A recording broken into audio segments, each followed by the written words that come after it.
Objectif Moto présente la Yamaha XSR 700. Et oui, donc nous voici cette fois-ci au guidon d'une Yamaha, la Yamaha XSR 700. C'est pas forcément ce qu'il y a de plus facile à prononcer comme nom pour une moto. Et en fait, ce qui se cache sous cette XSR, c'est une MT-07, mais ici un petit peu, on va dire, déguisée à la sauce vintage.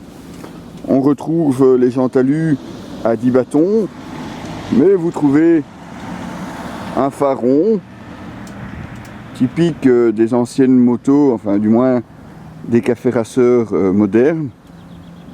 Les protège-mains, eux, sont en option, ça tranche un petit peu avec le style de la moto.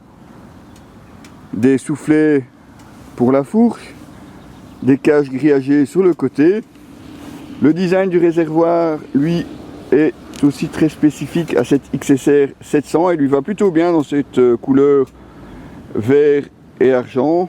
Le logo XSR sur le réservoir, juste devant un petit compteur, mais très complet, on va vous le détailler par la suite. La selle ici est une selle qui est en option, selle confort comme ils l'appellent. Et ce qui se cache sous ces boîtes ici, ce sont simplement les valises, mais qui sont cachées sous leur protection pluie. Et oui, une fois de plus, un essai qui s'est réalisé sous la pluie. Autre changement par rapport à la MT-07, le feu arrière ici qui est emprunté à la XV 950. Un tout petit feu rond, tout simplement à LED, plutôt sympathique aussi. Le cadre tubulaire, lui, est toujours bien là aussi, forcément. On garde la même partie cycle. Voilà un petit peu pour le tour de cette XSR 700. Comme on vous le disait, on les protège-mains, il y a des avis pour, il y a des avis contre. On vous laissera se juger sur ce point-là. Côté moteur, on retrouve forcément le CP2, donc le Crossplane 2, un bicylindre de 689 cm3, qui développe 74,8 chevaux à 9000 tours minute et un couple de 68 Nm à 6500 tours minute. Et autant vous dire, c'est largement suffisant. Il faut dire forcément qu'avec seulement 186 kg avec le plein, la moto se monte très légère. Alors vous avez sûrement pu voir dans certains magazines que la moto passait plus de temps sur la roue arrière. Alors effectivement c'est possible, mais ce n'est pas son seul atout. C'est vraiment un moteur qui a assez de répondants pour vous emmener avec les potes, allez vous balader, mais aussi au quotidien sans aucun problème. En plus avec une consommation très réduite puisqu'on a consommé un petit peu moins de 4 litres. Et pour un réservoir qui en contient 14, l'autonomie est plus que suffisante elle aussi. Donc un moteur qui n'est pas avare en sensation, bien qu'elle soit malgré tout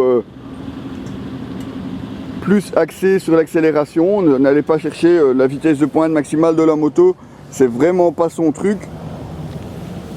Non, ce qu'elle aime, c'est vraiment accélérer, reprendre. Il faudra par contre jouer un peu plus souvent du sélecteur. Oui, on reste quand même sur un bicylindre 700 cm3 qui n'est pas forcément toujours très souple, mais on s'y fait très rapidement au quotidien. C'est vraiment un plaisir de conduire ce moteur, comme l'était la MT-07 en fait, hein. On garde le même fun avec une moto très courte, un bras oscillant très court, lui aussi seulement 530 mm. Une partie cycle qui se monte en fait très joueuse, donc la moto avec ce grand guidon se permet d'être très facile à balancer dans tous les virages, avec une garde au sol largement suffisante aussi pour bien en profiter. Tant qu'on parle de la partie cycle, on retrouve à l'avant des disques de 282 mm avec un étrier monobloc 4 pistons, alors qu'à l'arrière on retrouve un 245 mm, un système de freinage qui lui se montre aussi à la hauteur. De ce côté-là, pas de souci. Le seul petit bémol qu'on pourra peut-être lui trouver au freinage, c'est qu'il manque malgré tout un petit peu de mordant. On s'y fait, mais il faut apprendre à tirer un petit peu plus sur la poignée. On pensait vraiment avoir une réponse plus rapide au freinage. Alors ça freine, forcément la moto n'est pas très lourde, donc le freinage se monte tout à fait à la hauteur. Donc il ne faut pas hésiter à tirer sur la poignée, et de toute façon l'ABS veille au grain. Côté suspension, là on sera un petit peu plus dubitatif. Si pour l'arrière on retrouve un système monocross avec un amortisseur placé horizontalement, que vous pouvez voir là. À l'avant, caché sous les soufflets, la fourche se montre en fait relativement souple. Alors c'est bien pour le confort forcément, mais dès que vous êtes sur des routes avec pas mal de bosses, surtout évitez de vouloir sortir la grosse attaque.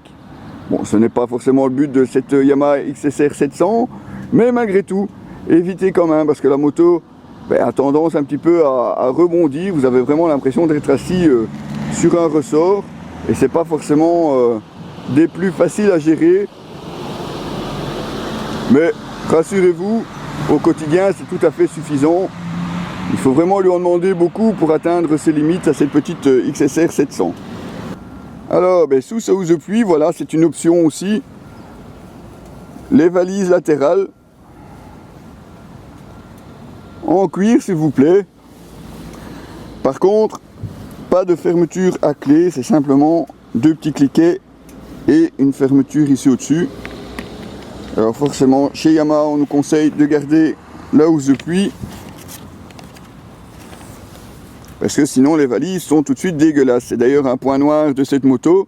Côté protection, c'est pas le top quand il pleut. Notre veste a été plus que baptisée. On avait de la boue jusqu'au casque, c'est pour vous dire. Bon, il pleuvait bien, évidemment, mais c'est pour vous dire que la protection à l'arrière n'est pas son point fort. Pour terminer, je vous montre le bloc compteur. Comme vous pouvez le voir, un bloc tout à fait complet, puisque vous avez l'indication du rapport engagé, le contour, la vitesse, les informations ici vous pouvez les changer, mais pas de commande au guidon, donc il faut venir ici pour voir vos tripes et la consommation, et une jauge, et comme on vous le rappelle, les 14 litres vous permettent vraiment d'avoir une belle autonomie. Version MT-07 ou XSR oblige, le contacteur lui par contre se trouve devant, ce qui est toujours parfois un petit peu bizarre. Voilà, c'était Diabolocile pour Objectif Moto. Pas de présentation en action cette fois-ci, une fois de plus faute à la météo et une caméra qui n'accepte pas vraiment de passer du temps sous l'eau. Voilà, vous retrouverez l'article complet sur objectif-moto.com. À très bientôt les amis.